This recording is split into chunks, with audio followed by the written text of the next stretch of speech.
Okay, we are live on YouTube, and here is the link. I'll hit recording, and then I will do the official. So, good evening, everyone, or good afternoon, good morning, depends on where you are and when you're watching this, since it's on YouTube as well. Welcome to the mid-keynote of our conference, Global Medievalisms 2, organized by GAM, or GEM, the group of medieval history studies from the University of Montes Claros. Unfortunately, our guest for tonight, who will be Dr. Maddie Williams, won't be able to make it. There have been some issues with her schedule and our schedule, and also we kind of forgot that Australia and New Zealand live in the future. So yeah, we forgot that small detail that it's tomorrow there. So it was supposed to be one day ahead for her. We didn't account for that. Complete blunder on both sides, so yes, no one is to blame really. But she kindly provided us with her keynote in a video, which I will stream now. But because of that, for obvious reasons, there will be no Q&A session at the end. Well, I'm not really introducing her, but our panelist for now is Dr. Maddie Williams from the University of Canterbury in New Zealand. And I will now proceed to share the video. 1 second. Hopefully it will work.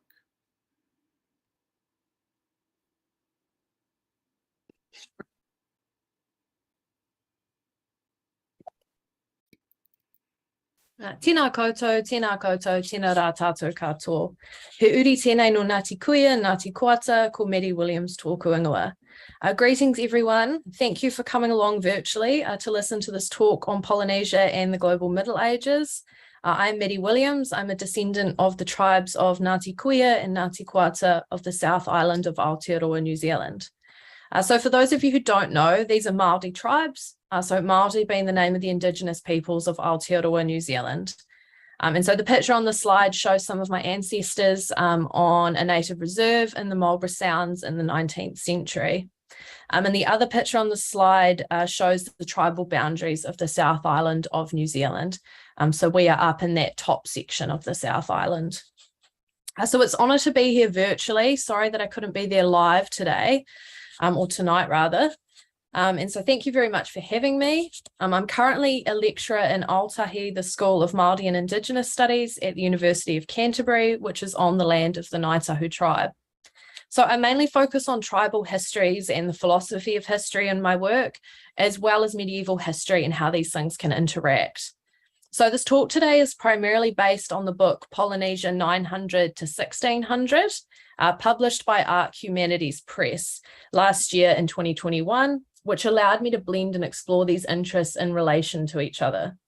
So the book is intended to provide a short, useful overview of the history of South Polynesia, and it employs a wide range of source material, including oral traditions, historiography, and archaeology. And it examines how South Polynesians perceived their world and lived during this period. So this is the background to today's talk, which is going to explore the question of if there is such a thing as the Polynesian Middle Ages. So the book was prompted by the globalizing of the Middle Ages and the desire to include a wider range of perspectives. So as we all know, since the global turn in the late 20th century, there has been some really cool work emerge, and there's an increasing amount of research on the concept of the global Middle Ages. But when globalizing an area of history, particularly one that is so European in focus, and furthermore one that has been appropriated by far-right hate groups, it is absolutely essential that an understanding is gained of the perspectives of each particular region and culture. Too often, histories of non-European places have been generalized, oversimplified, and are often presented still through the Western gaze. So a lot of the work attempting to globalize the Middle Ages remains somewhat inevitably Eurocentric. So this is in terms of the focus, or by taking categories that define the European Middle Ages and trying to simply transplant them onto non-European cultures. So existing work in this space has also focused largely on Africa and the Americas. So there's still a gap regarding Polynesia and other areas of the globe. And I don't think that this needs to be the case. So as medievalists, as early modernists, and historians more generally, we often pride ourselves on our ability to understand societies and cultures alien to our own, whether that's through differences in time or cultural differences. So we try to understand them on their own terms and from the perspectives of those living in the period. So I think that we can take those skills and apply them to other regions and cultures for a greater sense of understanding. And to do this, we need to have open minds and acknowledge and understand the fundamental concepts that underpin non-European perspectives. So it's an opportunity to reframe how we're approaching history.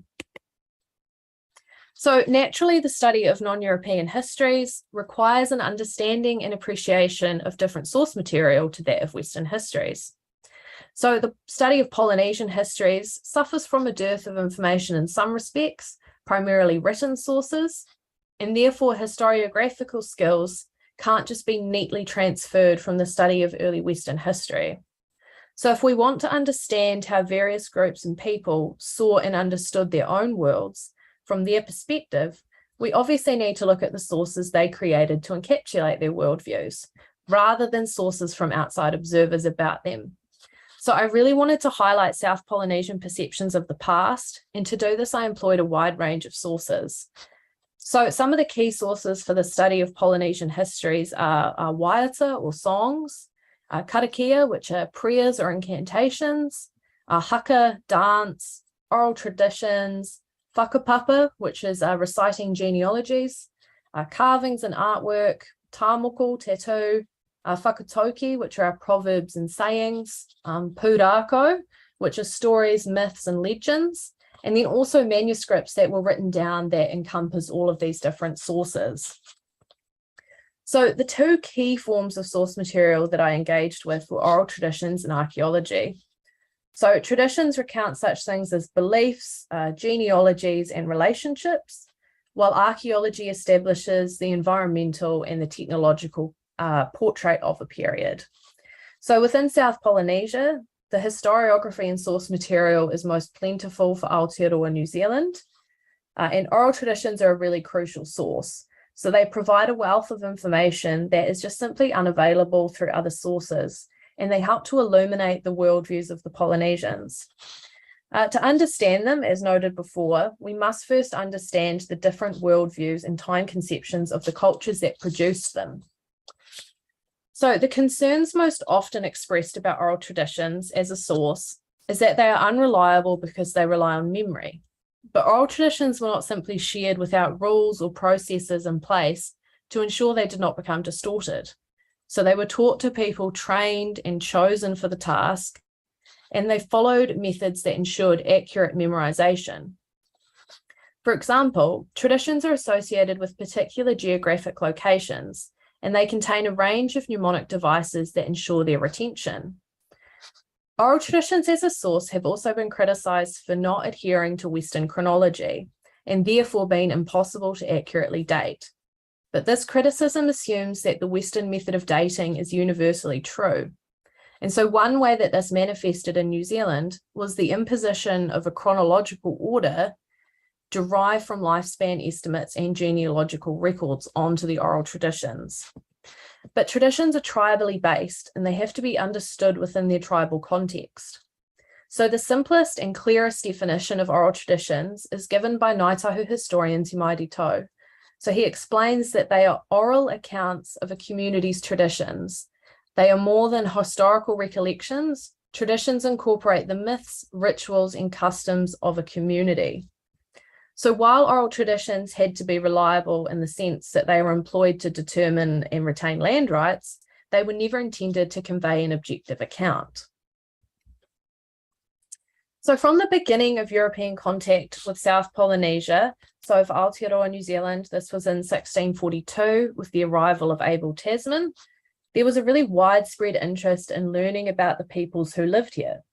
So this led to a variety of historiographical and anthropological approaches, which at times have been really problematic. So in the 19th century in particular, there was this really widespread belief that Indigenous peoples were dying out as a result of colonization.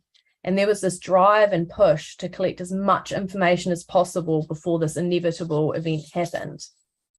So just to illustrate the pervasiveness of this idea, in 1856, a New Zealand politician and doctor stated that the Māoris are dying out and nothing can save them. Our plain duty as good, compassionate colonists is to smooth down their dying pillow. Then history will have nothing to reproach us with. Therefore, early ethnographers collected any and all available information. These ethnographers would speak and work with Māori when collecting information. They would often pay their informants to write manuscripts in Te Reo Māori, which is the Māori language. But before some of the weaknesses and the biases of these sources are discussed, the complexities of the situation need to be acknowledged. So despite the shortcomings of these sources, they do play a really vital role, and without them, a significant amount of knowledge would have been lost through the effects of European colonization. So questions regarding their reliability as a source primarily emerged from the subsequent interpretation of the source material once it had been collected by these early European scholars. So the material that has been retained verbatim is often accurate and can be used as a pretty reliable source. The judgments added by the ethnographers, however, should be taken with caution. So for example, a manuscript of our tribal waiata and karakia, so our songs and our incantations, was recorded by an ethnographer named Stevenson Percy Smith. So he spoke with our ancestor Irewira Wirihana Pakowira, and he recorded hundreds of our songs and prayers, which is great. But he also made comments such as the songs as a rule are not worth translating, and few of these songs, etc., have any interest. And so the picture on the slide is a song named E Koro Pāroa that was recorded by Smith. So Smith also wrote patronizingly of Irewira, stating that he was a communicative old fellow in some subjects connected with his tribe, but he would not be considered a first-class ruanuku or learned man. So when Smith did do some translations of these waiata and sources, he didn't understand the cultural nuances and context, so these translations were often inaccurate. And during this early phase of collection, there was also in some ways too great of an emphasis being placed by scholars on these traditions and just kind of a unquestioning acceptance of them, when for various reasons they were not necessarily able to understand or correctly interpret them. So tradition was viewed as reliable and accepted because, as argued by Smith, it is an axiom that all tradition is based on fact. While the details may be wrong, the main stem is generally right. Oral traditions were generally thought of as always portraying actual events, and metaphors within them were misinterpreted as literal and therefore judged as inaccurate, rather than being understood as devices that portrayed meaning. So over time, oral traditions lost this kind of interpretation as reliable and useful sources by the ethnographers. So with the rise of scientific approaches to history and anthropology, oral sources were viewed as too subjective. In the New Zealand context, since the late 20th century, there have been two key streams of thought, so scientific anthropology and mātauranga Māori or Māori knowledge. So scientific anthropology obviously derives from Western scholarship and relies on early European studies of Māori. In contrast, mātauranga Māori is passed down orally and through texts such as genealogy books. Of these two methods of interpreting the Māori world, scientific anthropology has come to be equated with truth and realistic accounts of the past, while mātauranga Māori has been viewed as mythical and traditional knowledge, which cannot be relied upon in the search for truth. So as is the case with many oral societies, much of the dominant source material about Māori has emerged from Western understandings and at times misperceptions. So although Māori swiftly adopted reading and writing, most of the written material was about rather than by Māori. This imbalance is slowly being corrected with an increasing volume of publications and research by Māori scholars, but dominant narratives are really hard to change. So turning now to archaeology, one of the most fascinating aspects of archaeology in South Polynesia, particularly in New Zealand, is that it's part of a living tradition, and one that is also accompanied by a significant amount of ethnography and traditional history. Archaeology, of course, is also important in the study of medieval Europe. But as with any source, archaeology is limited in what it can achieve alone. So although it can help us to identify certain aspects of the past, such as age and location, the significance that is then derived from this information requires comparison and analogy with sources such as oral traditions. Despite a commonly held belief that archaeology and oral traditions cannot be reconciled, they are in fact complementary sources and have much to offer if they are interpreted correctly. This relationship was outlined by archaeologist Janet Davidson, who observed that traditions are primarily concerned with key figures and events that contribute to the identity of the tribe, while archaeology is focused on the specifics and the details of the society. Therefore, a historical account of early South Polynesian histories, purely derived from archaeological sources, would only provide us with part of the story. And as noted by anthropologist Anne Sarmond, drawing on two approaches to understanding the past is likely to be far more productive than a strategy based on epistemological arrogance. So the complementarity of the two sources doesn't mean that they fit together neatly like pieces of a puzzle. The two methods of recounting the past still come from different worldviews, and one cannot be used to validate the other. So while assessing the reliability of the sources, the assessments must be steeped in the worldviews that these sources emerge from. So in short, of course, there is no point measuring oral traditions by the standards of Western historiography, as they emerge from completely different perspectives. So this approach requires a genuine and a deep understanding of tradition and an appreciation that it is legitimate, but it is different. And if these two sources do not create a uniform picture of history, then it merely serves to portray the complexities of the past and the differing worldviews that existed and continue to exist. Early Polynesian historiography struggled and generally failed to strike a balance between these two competing knowledge systems. So at first, Māori knowledge was accepted unquestioningly and was viewed as being true in the Western sense. In other words, early scholars placed their own units of measurement onto a different knowledge system, which led to significant inaccuracies.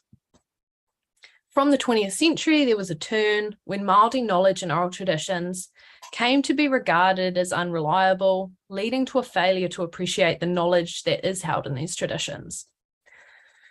Western historians have tended to be unable to appreciate the mythic aspects of oral tradition, finding them incompatible with their own worldviews, which has led to a widespread disregard for non-Western perceptions of the past. And so I think this is an area where medieval and early modern historians in particular are really strong. There's more of an understanding of myth and genealogy. And so although this has improved in recent years, there is still a prevailing assumption by some that non-Western sources are unscientific and therefore untruthful.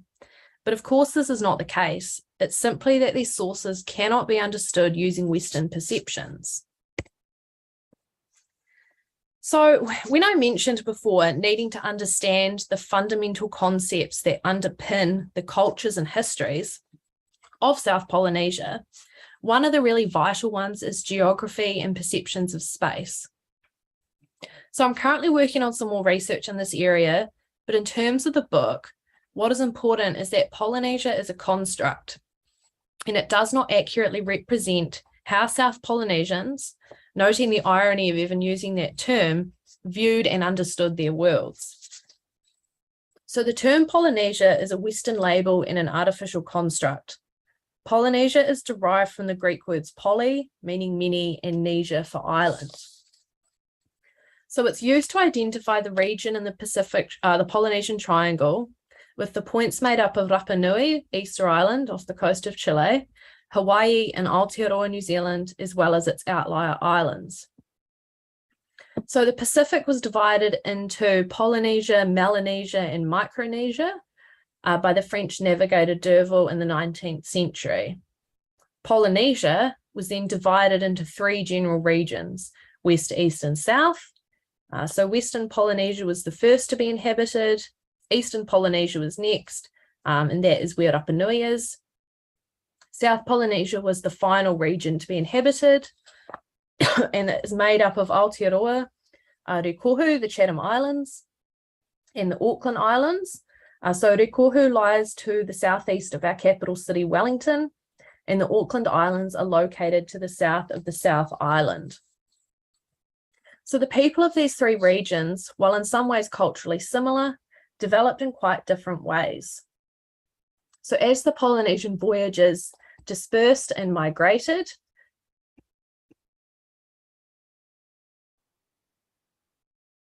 so as they dispersed and migrated to new regions over the course of centuries, distinct identities and cultures emerged. So these identities are not homogenous, and to treat them as such would be inaccurate. So while there are some cultural and ancestral similarities between the areas, the label Polynesia is a homogenous term developed by Europeans. It does not represent the perspectives of the Polynesian groups.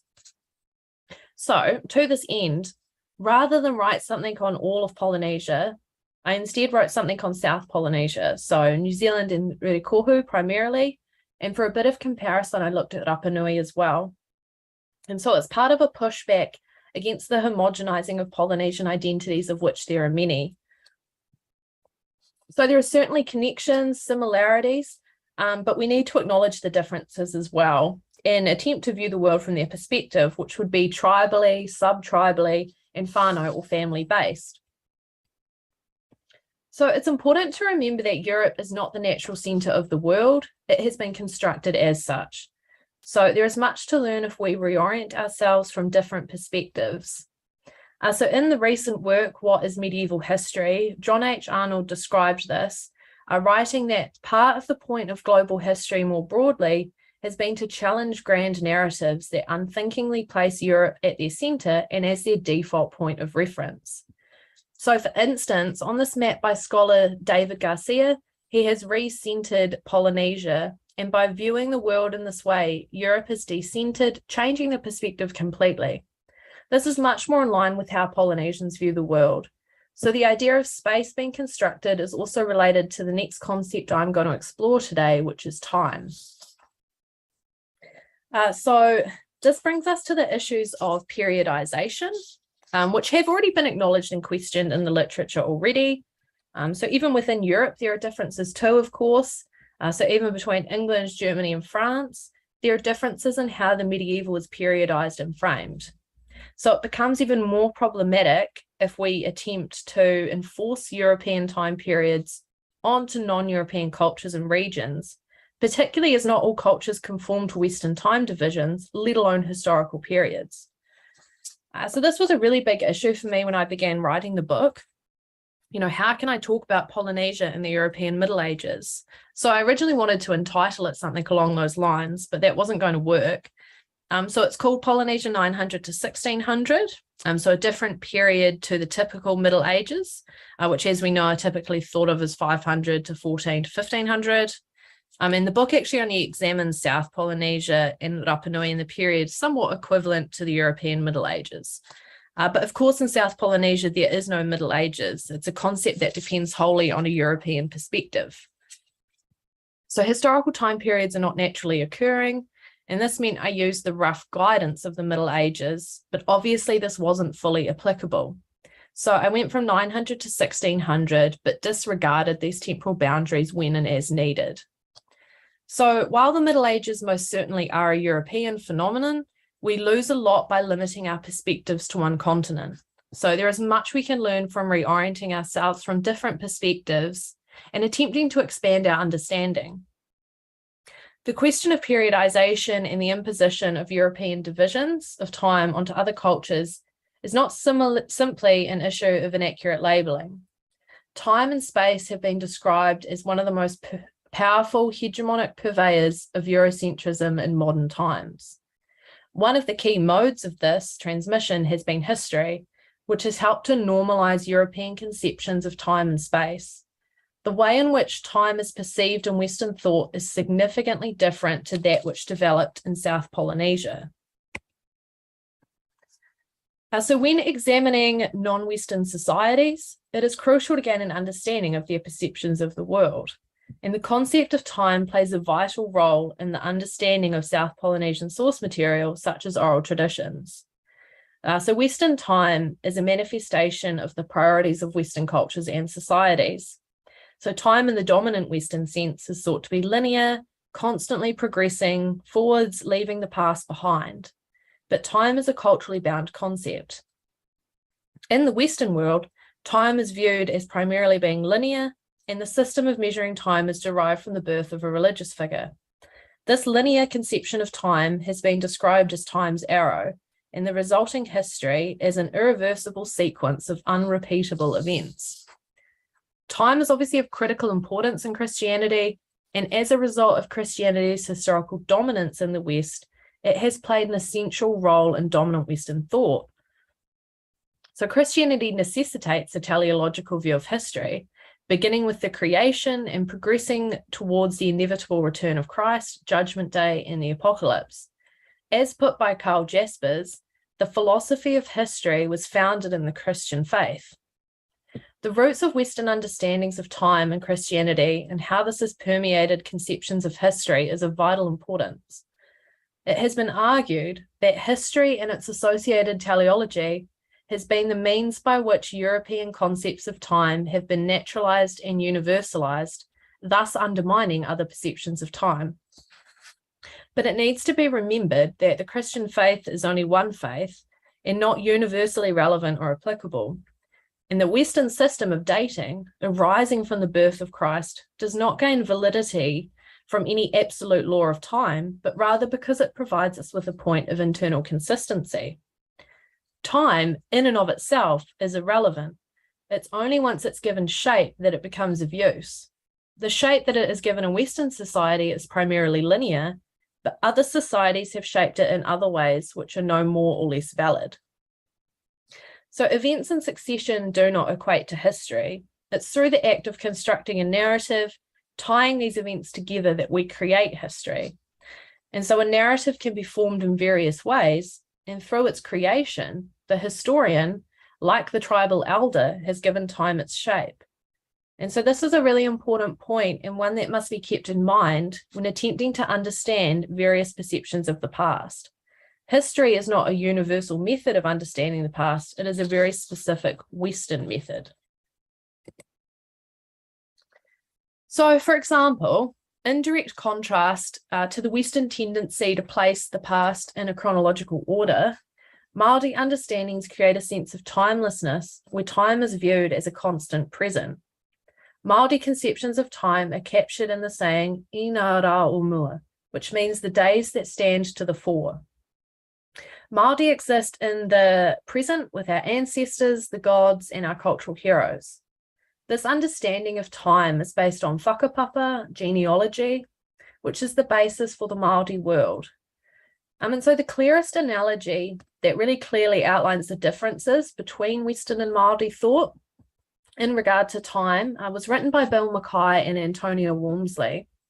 So they note that Westerners think of their location in time as similar to a stream, backs turned to the past, poised in the present, facing the future. The Māori space-time construct can be thought of more like a constellation with the past, and the people of the past always felt in the present, always before you, always behind. So this is vital to understanding how Māori interpret and recount the past. Māori, and indeed Polynesian cultures more broadly, are traditionally oral cultures. And so for those living in oral societies, there's a constant present that's been recounted. So the picture on the slide is of the Matariki or Pleiades star cluster, which is currently occurring in Aotearoa, and it is the Māori New Year. So we're having our first public holiday for this tomorrow, so the stars are currently here. So when Maori recount the past, time becomes relative. So it's the relationships that take ontological priority in this view. So in other words, it's not the when and the what that are of importance, but the who. So time is viewed as a continuous present, as opposed to that linear view of the past, present, and future. And so the concepts of past and future are encompassed in the constant present, but as seasonal changes. So we have the concept of wa, which is used as a time marker. And although it's often translated simply as time, it shouldn't be understood as just a direct translation of the English concept. So it's an event-based conception of time marking, and it's determined as a result of nature. So a helpful example of this conception is the planting of kumara or sweet potato.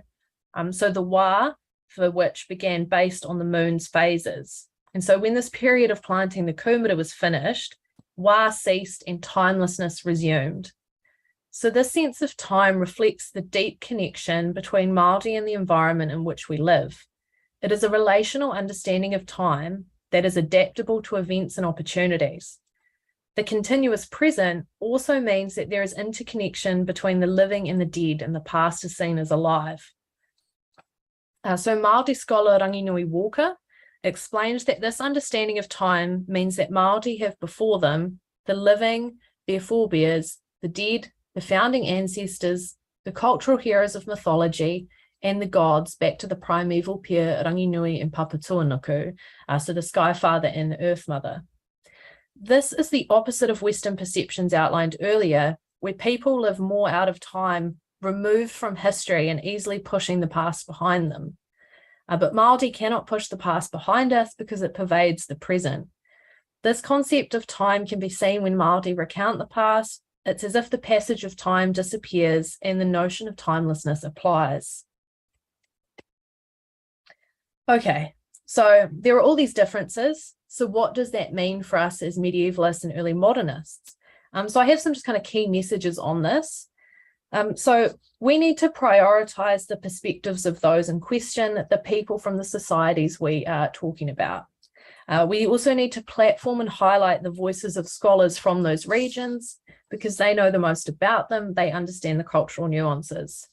And finally, and possibly most importantly, we need to have open minds and deconstruct existing notions that we often take for granted, such as time as an arrow. So for Indigenous peoples, for too long our histories have been written about us, but not by us. And this is not only an ethically bad approach, it also limits the insight that can be gained because the cultural nuances aren't understood from an outsider perspective. So for the kind of brief remainder of this talk, I'm just going to discuss some opportunities in the global Middle Ages, as this is what I'm currently working on. So there are some really interesting areas of synergy between the medieval world and Te Ao Māori, the Māori world.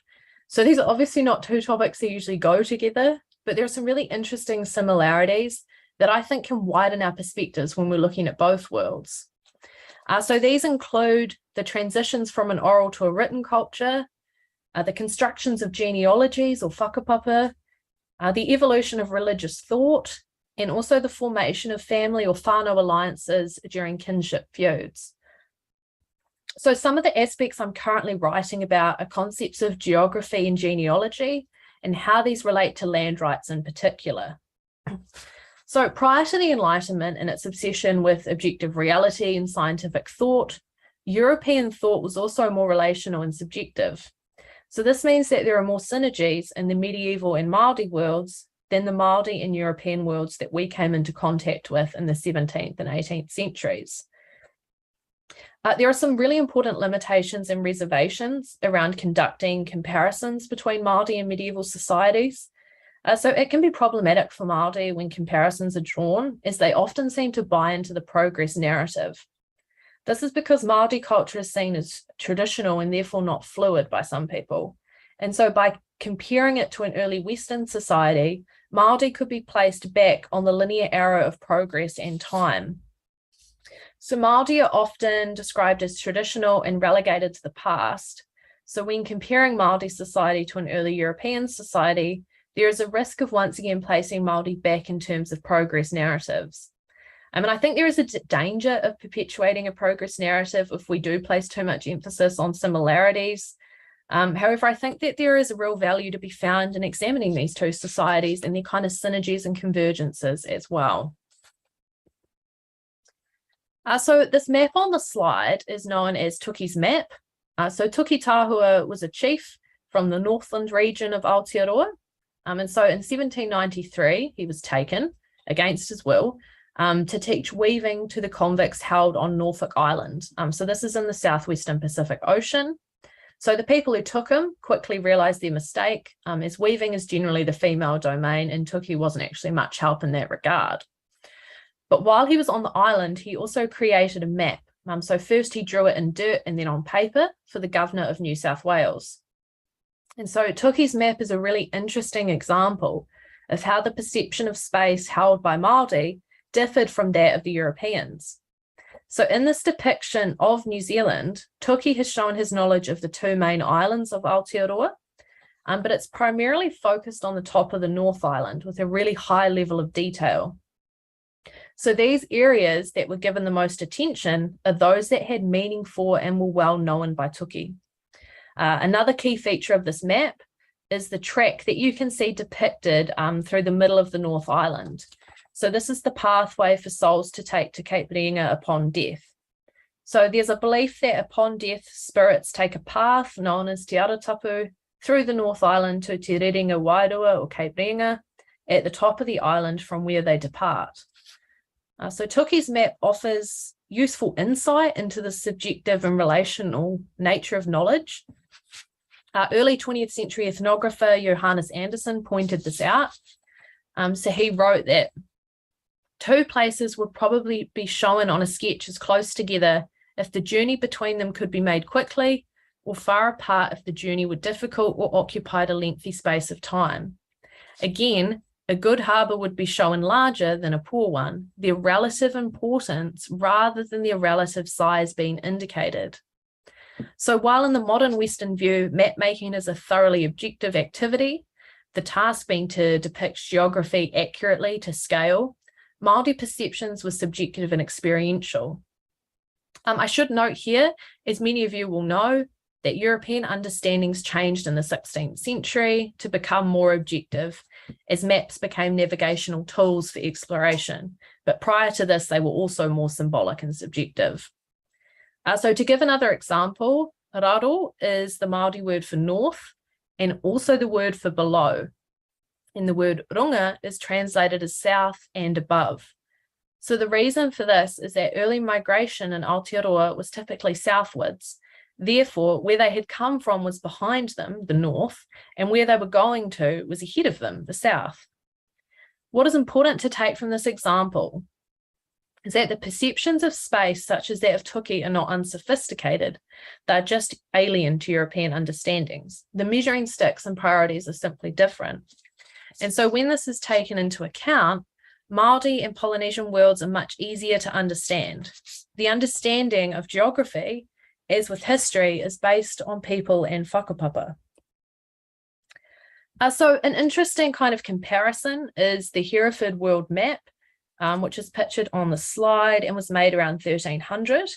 So this gives us some fascinating insight into perceptions of geography and space in medieval England. It's the largest surviving medieval world map.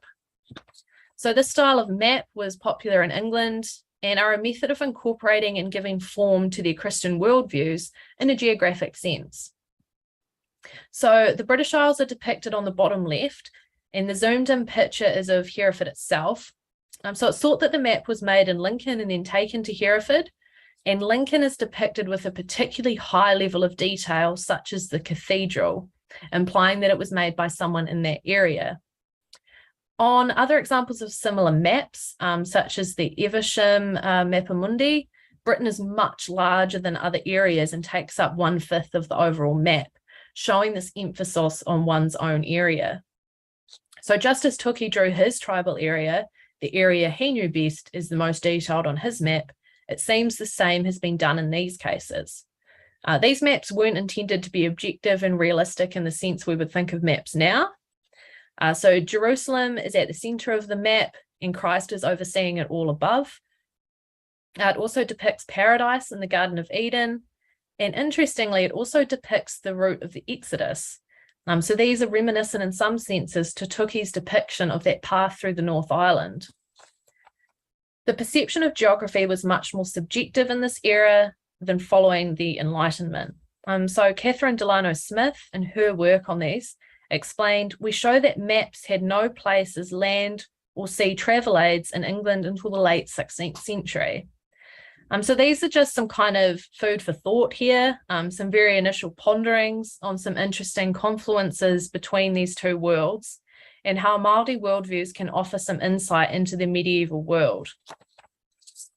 So kind of just to finish up, I think there is a lot of potential for the global Middle Ages to change how we perceive the past and constructions of time, space, and history. There are some significant differences, such as the source material, but there are also some similarities and areas to explore further in terms of worldviews and giving shape to these through such forms as the maps. So kia ora, thank you so much for listening today. I hope you enjoyed it and I hope it was somewhat thought-provoking.